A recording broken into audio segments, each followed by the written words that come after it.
उसामा साहब, जब से ये सी पैक बना है आपके सामने ओपनली और खुफिया तौर पर भारत की जो सरगर्मियाँ हैं इस को सबूताज करने के लिए, तो कोई ऐसा मौका वो हाथ से जाने नहीं देता। अब ये क्वेटा के अंदर आपको पता ही है कि जब इस तरह की वहाँ पे मूवमेंट थी या इस तरह की नकलो हरकत थी, वीआईपी की जिस तरह आपने हवाला दिया है, तो 60 से 80 किलो धमाका खेज मवाद पार्किंग तक पहुँच जाना और फिर उसके बाद जिस तरह शेख रशीद साहब ने बताया कि हमलावर जो है वो खुदकश हमलावर गाड़ी में बैठा रहा जिसकी ताल शनाख्त नहीं हो सकी और गाड़ी जो है उसको भी फ्रांसी के लिए भेज दिया गया है। तो अब आप देख लें कि बलूचिस्तान से अफ़गानिस्तान के ज़रिए और बरास्ता ईरान हमने देखा कि जो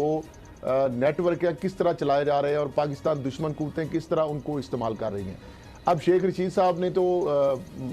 मुल्क का नाम भी बता दिया, लेकिन ये इसमें कोई रानकुन या चंबे वाली बात नहीं है उसामा साहब। इसका बेनिफिशरी कौन हो सकता है? कौन है जो पाकिस्तान के इस्तेहकाम को, पाकिस्तान की सॉवरेंटी को, पाकिस्तान की लॉ एंड ऑर्डर की सिचुएशन को, पाकिस्तान को एक अदम इस्तेहकाम रियासत के तौर पर दिखाना चाहता है? कौन है वो जो सी पैक जो है उस मनसूबे को सबोताज करना चाहता है? तो ये वही हो सकते हैं जो पाकिस्तान के दुश्मन कुव्वतें हैं, इसमें यकीनन उन्हीं का ही बेनिफिट हो सकता है। तो भारत ने जिस तरीके से कलभूषण यादव नेटवर्क पकड़ा गया, उसमें सारी चीज़ें खुलकर उसने बताई कि किस तरह दहशतगर्दी के हवाले से किस तरह भारत जो है उस वो मुलव्वस है। बलूचिस्तान के अंदर लैदगी पसंद तरीकों की बात हो, दहशतगर्दी के वाक़यात की बात हो, तो हर जगह पे कहीं ना कहीं आपको फुटप्रिंट जो है हमारा जो दुश्मन मुल्क भारत है उसके नज़र आएंगे। तो अब देखना यह है कि ये जो सारी सूरत हाल है, जब मुल्क के अंदर आपको पता है जब इंतशार की सूरत हाल हो, अदम इस्तेहकाम ऑलरेडी हो, मुआशी तौर पर मुल्क अदम इस्तेहकाम का शिकार हो, सियासी तौर पर अदम इस्तेहकाम का शिकार हो और लॉ इन्फोर्समेंट एजेंसीज की तवज्जो जिस तरह 3-4 बल्कि एक हफ्ता तकरीबन आपने देखा कि एक तारीख चल रही थी और मुल्क के अंदर सारी फोकस उधर था। तो हमेशा ऐसी जो कूतें होती हैं, मुल्क दुश्मन जो कूतें होती हैं, वो ऐसे मौक़ों की तलाश में रहती हैं। जो ही उनको इस तरह की लॉ इन्फोर्समेंट एजेंसी इस तरह की किसी अंदरूनी खलफशार की वजह से वहाँ पे उनका जो होता है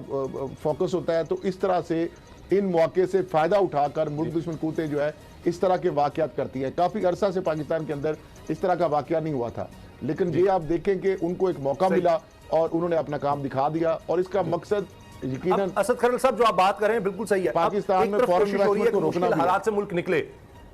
जी जी बिल्कुल यही बात कि दहशतगर्दी के इतने वाकयात होते हैं, आए रोज होते थे, जिस तरह आपने कहा ये कुछ अरसे बाद ये इतना अफसोसनाक रंधुनाक वाकया हुआ है, अल्लाह करे कि आइंदा ऐसा ना हो। लेकिन बाबर डोगर साहब ये भी लग रहा है कि जो बताया जा रहा है कि ये खुदकुश हमला,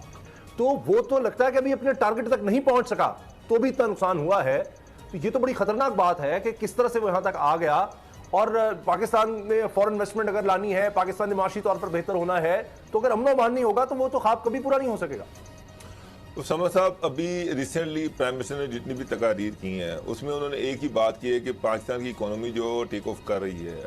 इंटरनेशनल मार्केट से बड़ा अच्छा रिस्पांस आ रहा है, हमारी जो एक्सपोर्ट्स हैं वो बढ़ रही हैं, इंपोर्ट्स और एक्सपोर्ट के दरमियान जो इम्बैलेंस था वो खासा हद तक कवर हो गया है, हमारा फॉरेन रिजर्व जो है वो बेहतर हो रहे हैं और इकोनॉमी जो है वो बूस्ट कर सकती है। एक तरफ ये चीज़ें चल रही हैं, दूसरी तरफ अब आप देखिए कि कल चाइनीज़ जो एम्बेसडर थे उन्होंने कल ये अनाउंसमेंट की कि सी पैक पर बड़ा ज़बरदस्त तेज़ी से काम हो रहा है और ये बड़ी जल्दी कंप्लीट हो जाएगा। अब अगर आप इन चीज़ों को देखें तो उसके एक दिन के बाद कल ये स्टेटमेंट आया, आज यहाँ वहाँ पे कोयटा में अटैक हो गया और आप देखिए कि उसमें टारगेट भी चाइनीज़ को ही किया गया था। इनफैक्ट ये एक एफर्ट है, ये दुश्मन की एक कोशिश है कि सी पैक के प्रोजेक्ट को सबोटाज किया जाए। पाकिस्तान की इकॉनमी जिस तरह से आपने बात की कि पाकिस्तान में एक ब्लास्ट होता है तो सारी दुनिया में खौफ व हरास फैल जाता है, लोग यहाँ आने से डरते हैं, यहाँ आने से कतराते हैं। एक तरफ हम टूरिज्म की डेवलपमेंट की बात कर रहे हैं, अभी कल प्राइम मिनिस्टर ने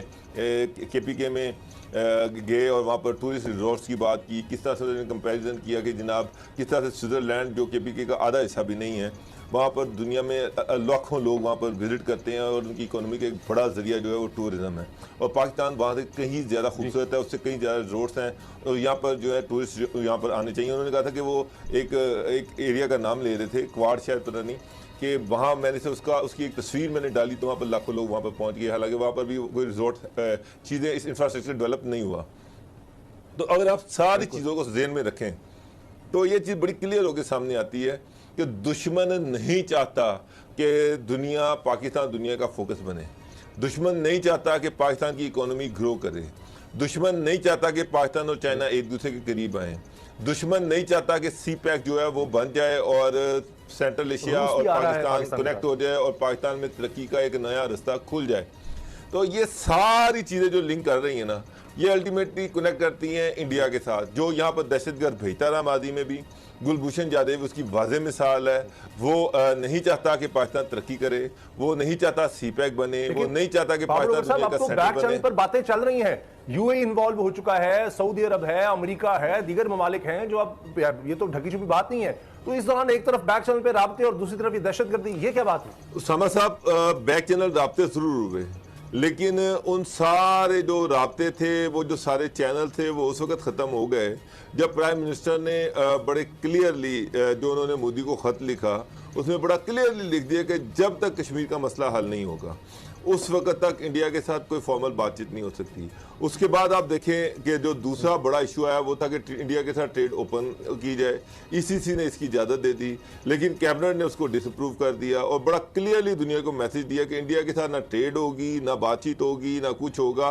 अनटिल और अनलेस कश्मीर का मसला हल नहीं होगा। अब या तो इंडिया स्टेप बैक करे, जो 1970 का जो उनका 370 का स्टेप है उससे वापस जाए, मोदी उसे वापस जाए, कश्मीर को ऑटोनॉमी, वही ऑटोनॉमी उसकी बहाल की जाए, उसके बाद फिर हम आगे चल सकते हैं। अब ये तो एक पाकिस्तान ने बड़ा स्ट्रॉन्ग और क्लियर मैसेज दे दिया है। अब एक चीज़ तो दुनिया पे वाज़ेह हो गई है कि ये नहीं हो सकता कि कश्मीरी जो है वहाँ पर कर्फ्यू भी लगा हो, कश्मीरियों को मारा भी जा रहा हो, शहीद भी किया जा रहा हो, उनकी औरतों की अजमतें भी लुटी जा रही हों और हम इंडिया के साथ ट्रेड कर रहे हो और बातचीत कर रहे हो। ये दोनों चीज़ें इकट्ठी चल नहीं सकती।